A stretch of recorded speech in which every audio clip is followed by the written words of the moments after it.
Plongé dans la pénombre, le public découvre ces œuvres monumentales pour la première fois. Ce chrome, c'est une des peintures qui coûte cher, mais qui est le plus apprécié pour ses propriétés réfléchissantes. L'histoire de ce projet débute en 2010. Lek et So What pénètrent clandestinement ici, dans ce supermarché abandonné. Voilà, toujours là, 15 ans plus tard. Nous, on rentrait par ce mur. En fait, ces parpaings, ils n'étaient pas là. Dans cet espace de 40 000 mètres carrés, les graffeurs sont aussitôt séduits par l'ambiance post-apocalyptique qui se dégage de cet ancien parking dévasté par un incendie et dont la suie a recouvert les plafonds. Quand tu arrives dans un endroit comme ça, on dirait un décor de cinéma, tu as tout de suite ton cerveau qui prend le relais, ton imagination, elle imagine des choses. Et donc c'est très particulier, c'est pas comme de travailler sur un rectangle blanc, c'est sûr, dans un atelier, c'est tout à fait autre chose. Tu es plongé dans une atmosphère.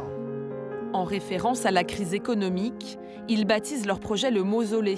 Après avoir passé un an ici, ils vont être ensuite contactés par le Palais de Tokyo. Donc c'est ce qui va leur ouvrir la porte des institutions dans lesquelles ils vont faire une résidence pendant 2 ans.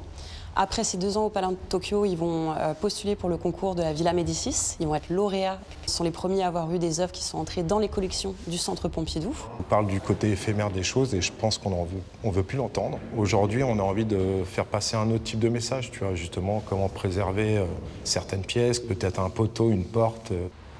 Ironie de la situation, ce temple de l'art underground pourrait un jour être démoli et remplacé par un centre culturel.